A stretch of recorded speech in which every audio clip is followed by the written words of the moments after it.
What's up guys, welcome back to another video. So I'm going for my predictions for game week 30 in the Premier League. We are really getting down to business and now Arsenal against Fulham. Now they drew at Craven Cottage earlier in the season. They drew at the Emirates in this fixture last season. Bukayo Saka is back though for Arsenal. Should he start? Probably not. But it is so huge for him to be back because he is such a key player. Probably the most underrated player in the league, man. He does not get anywhere near the amount of respect he deserves. He is a top-class footballer. But this is going to be a tough game for Arsenal because Fulham are still going for Champions League themselves, which is mad to say. Fulham are only 4 points off 4th place Chelsea. They're only 3 points off 5th place Manchester City. And they've beaten Chelsea away from home already this season. They've got both of them to come at home. They might be looking at that thinking, hey, there's still a chance. I don't think they'll get it. I really hope they don't get it, man.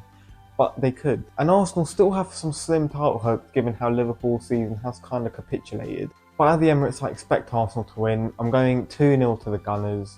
It's a game they have to win if they do want to get the title. Like, it's unlikely, but they can't afford to drop points in any of their remaining games. They're going to have to go to Anfield and win as well, which is easier said than done. But there is still a chance. Wolverhampton Wanderers against West Ham United. This is actually 17th against 16th, but they are separated by like 8 points. West Ham only 2 places above the relegation zone, but they've got double the amount of points that Ipswich have got. That's crazy. The Irons drew their last game thanks to a very late equaliser at Goodison Park by Jake O'Brien. They have looked better under Graham Potter. Max Kilman coming up against his old team. I do think West Ham are going to win 2-1. That was the scoreline between these two sides back at the London Stadium early in the season. But Cunha is still suspended. Bellegarde is going to be huge for Wolves in this game if they do get anything, but I think West Ham should be able to get the job done. Nottingham Forest against Manchester United. Nottingham Forest won this fixture at Old Trafford early in the season. They're still third in the league, man. That is crazy. Nuno Espirito Santo and the whole team deserve a round of applause. They've been phenomenal. Manchester United's last league game was in the East Midlands, and they won 3-0 against Leicester. But Nottingham Forest this season are a different beast. They, like I said already, won at Old Trafford. And although Manchester United have been much better on the road than they have been at home under Amorim, I still think Nottingham Forest are going to get the job done 2-0. Manchester United may have one eye on the Manchester derby coming up on the weekend. But I think Forest just have too much quality for them. Defensively, they're too strong. Man United's attack is atrocious. They're not going to be able to get through. And then going forward, even without Chris Wood, there are still a lot of dangers in that Nottingham Forest attack. Anthony Elanga coming up against his old team as well. You know he's going to probably do something. Bournemouth against Ipswich. Now this should be on paper a pretty simple Bournemouth win, right? Bournemouth did just lose to Manchester City in the FA Cup. There could be a bit of fatigue in there. And Bournemouth are definitely going through a little blip, you know, excluding that FA Cup game. They've lost their last 3 home Premier League games and they're winless in their last 4 league games too. So this could be a tricky one, especially considering Ipswich are fighting for their life and Bournemouth are now in 10th.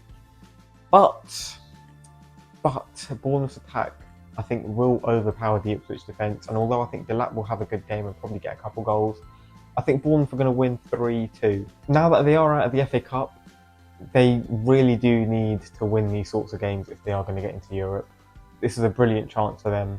And getting into Europe may convince some of their players who have been heavily linked with moves away to stay at the club for another year. Brighton and Hove Albion against Aston Villa. Both of these sides were also in the FA Cup quarter-finals. Brighton lost on penalties to Nottingham Forest. Aston Villa did get through after beating the only Championship team left, Preston North End. Brighton have only lost 2 home league games this season. Villa's away record hasn't been very good. Brighton did win this fixture at home last season. They drew 2-2 at Villa Park earlier this season.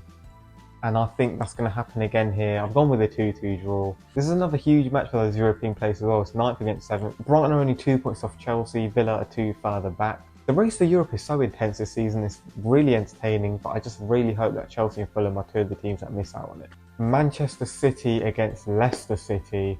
Manchester City just progressed to the semi-final of the FA Cup after a win against Brighton away from home. Jeremy Doku fully rested in that game. He is going to be immense in this one. And without Erling Haaland, hopefully he's allowed to play more of an inside forward role where we see him in those central areas a bit more often, because I think he is a player that could do really good things in those areas. I don't know why Pep Guardiola doesn't allow him to do it more often. But they won't miss Haaland in this game, man. Leicester City are awful. Marmoush more than good enough to play up top in these sorts of games. I think it will be a fairly comfortable win. I'm going 3-1. They'll probably rest a couple of players for the Manchester derby on the weekend. Be 3-0 after like 25 minutes and then they'll just chill out a little bit. It'd probably be even more like, now I'm deep in it, Jeremy Doku against James Justin and Wout Faes is a recipe for disaster. So you know what, I'm going to change it actually, 4-1 to Manchester City. I don't know how Van Nistelrooy is still Leicester City manager, man. The guy is so bad. And to be fair, I don't think Pep Guardiola should be Manchester City manager beyond this season, man. He's clearly lost his edge. Tactically, he's been so bad this season. But this is a game that anyone should be able to win against the worst manager in the league. Newcastle United against Brentford. Newcastle just had the parade for the Carabao Cup win. What a win it was, by the way. Away the lads. But Eddie Howe is a perfectionist. You know for a fact that he's not going to let these players be on the beach. They've got 10 games left and there's still a very good chance that they get into the Champions League. Brentford did beat Newcastle earlier this season, but that's the only time they've beaten the Geordies since their promotion back in 2021. I think Newcastle are going to win this 5-2. I know Brentford's away form has been impeccable recently. They've won 5 in a row on the road, unbeaten in 6. But that ends here. Newcastle United, please do me a favour.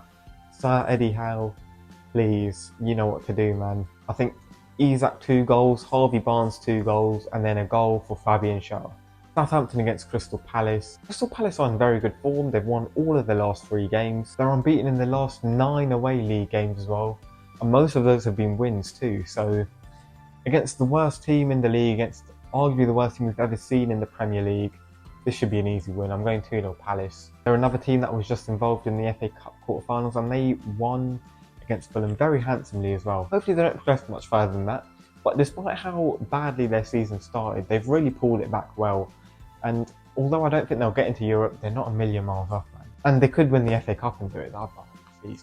Yeah, Southampton pretty much already down. Like, what's even the point, man? Liverpool against Everton, Merseyside derby. The first Merseyside derby of the season was impeccable, full of drama, beautiful scenes at the end when Everton got the late equaliser. They were the better side in that game as well. Liverpool have crumbled a little bit. They got knocked out of the Champions League and they were horrific over that tie. They were then horrific again a few days later in the Carabao Cup final. The international break came at the perfect time for Liverpool because if this game had been played straight after that, they would have lost. But Everton's record at Anfield is really not good. The last 4 meetings at Anfield between these two have ended 2-0. Everton won 2-0 back in lockdown, but the 3 since have been 1-2-0 by Liverpool. Last year they were very lucky though. Knight should have been sent off at 0-0. I do genuinely think there's a chance Everton get something here, especially with the news of Alexander-Arnold probably leaving. You know, Salah and Van Dijk still haven't been announced on new contracts, so they might both be leaving too. And Everton's record under Moyes has been fantastic. Although they have drawn a lot of their recent games, the only loss came in that first one where he hadn't even had a training session. So technically they're still unbeaten under him, really. They've drawn 4 in a row, they've drawn 5 out of their last 6, but they're unbeaten in 9, man. It would be beautiful to see make it 10 away at Anfield. And I do really think they could, but I'm going to say 2-1 Liverpool because this is their only competition they've got left. If they don't win here, they might actually bottle it, like, because this was a time last season where they started to really struggle and we saw them drop off massively. It could happen again. Could Arsenal take advantage of it is the question here, because we've seen Liverpool drop points plenty of times this season, but Arsenal always seem to drop points as well. But you just know Everton are going to be so up for this game, man. Chelsea against Tottenham, the second London derby. I mean, listen, I hate Chelsea with every fibre of my being, but Tottenham Hotspur, I don't know, why do they even bother turning up when they're playing Chelsea, especially away from home? They've won once in the Premier League era. Like, how can you beat... Like, these are your big rivals and you've only won once against them away from home. QPR have won against Chelsea away from home as many times as Tottenham have in the Premier League era. Do you know how mad that is, Sam? We've barely had any seasons in the fucking Premier League. And they've also got the second worst manager in the league in Ange Postecoglou. How he is still there, I don't know. Absolutely woeful manager. And as bad as Chelsea are, they just got beaten 3-0 from the under-21s. Jackson and Palmer are now back. Madueke, I believe, is back too. I'm going 3-1 Chelsea. I really do hope I'm wrong. Tottenham, please beat them. I just don't have any faith because of how bad they've been in most games this season. For some predictions this week, let me know what you think in the comments down below and I'll see you soon for another video.